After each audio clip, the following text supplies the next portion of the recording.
The NHL trade deadline is now less than 3 weeks away, and, per usual, there's been quite a slew of rumors trickling out here lately. Many contending teams at this point that have significant needs will be looking to address them, most likely with pending free agents. In this video, as we often do, we'll be going over some players that have been rumored to be dealt here shortly. We'll be going over some sources that suggest a certain trade and why the potential makes sense. And with that, here are 4 NHL players that could be moved and where they may end up.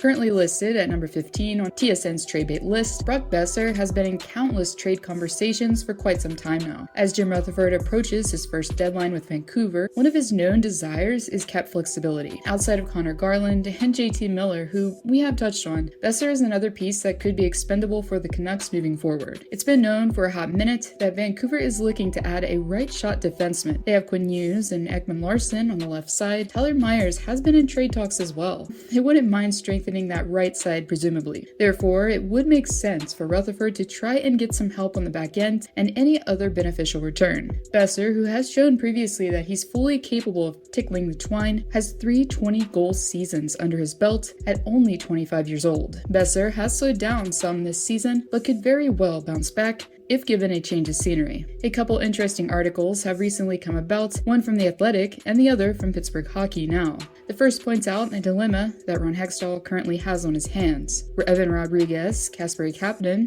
Danton Heinen, and Jason Zucker have all struggled this season offensively. With the Crosby line producing like clockwork up front, the GM will likely be looking for reinforcements to play alongside Evgeny Malkin and Jeff Carter. The second article states from Pittsburgh Hockey Now that a source on the inside divulged that Hextall has already inquired about what it would take to get Boeser to the Steel City. Obviously, carrying a $5.8 million AAV on an expiring contract would be difficult to work in, but Rutherford could be interested in trading for Kasperi Kapanen, a player that he drafted and traded for again. Pittsburgh does have an up-and-comer John Marino to potentially offer up as well, who is a right shot and is only 24 years of age. Not saying Boeser is for sure coming to Pittsburgh, but the potential for a deal between the two teams is definitely there.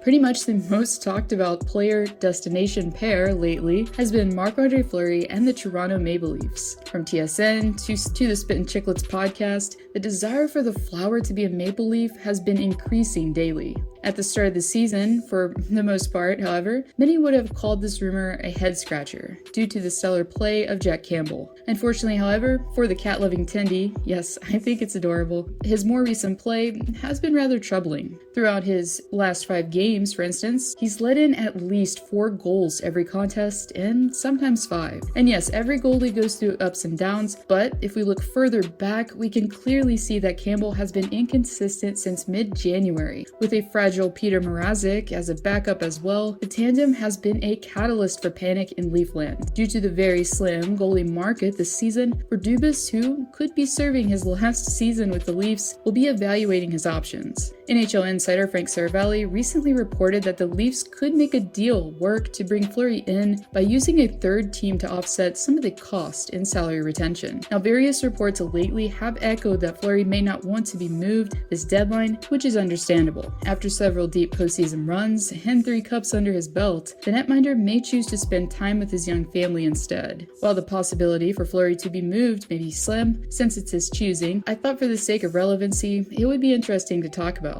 Knowing the goalie market, it's likely that Fleury would command a first-round pick if he was traded, but we may never know for sure if he remains in the Windy City.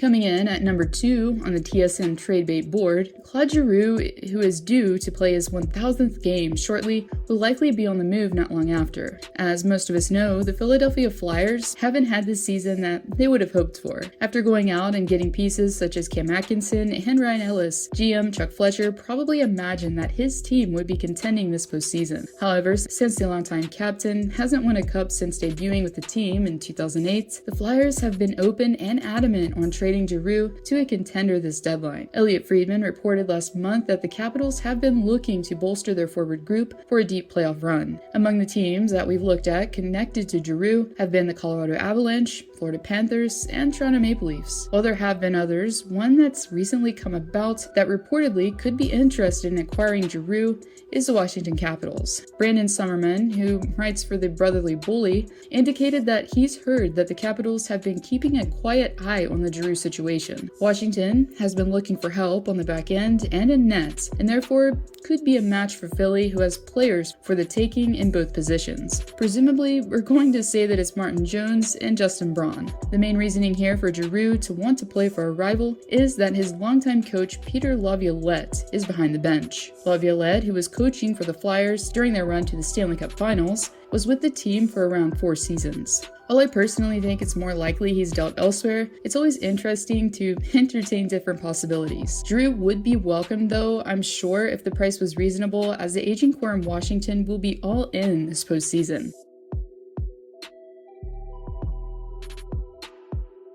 Lastly, we're going to talk about a player that has flown under the radar, pun intended, so far in trade talks, Ducks captain Ryan Getzlaf. And really, it makes sense as to why Getzlaf hasn't been frequently in the rumor mill due to his loyalty to Anaheim's franchise. Getzlaf has demonstrated a huge amount of dedication to the Ducks and could very well remain with the organization after retirement. Even still, for the aspect of entertainment and sentimentality for Ducks fans, an article from The Athletic suggested an intriguing possibility: Ryan Getzlaf to the Tampa Bay Lightning for a first and third rounder, at 50% salary retained. With 31 points in 47 games played, Getzlaf has begun to slow down a bit, but still has intangibles to offer to any contending team. He does have a full no-move clause on his contract, but if he was given the opportunity to play on a line with his quote twin, Corey Perry, and former teammate Pat Maroon for a cup, it's likely he'd at least entertain the idea. Interestingly, current Ducks GM Pat Verbeek was a previous assistant GM in Tampa Bay while working with Steve Yzerman. The article later suggested that Verbeek could even go as far as asking for a first rounder and a prospect for Getzlaf. However, having such a potent third line with 2 players that have demonstrated past chemistry would be at least worth taking a look at,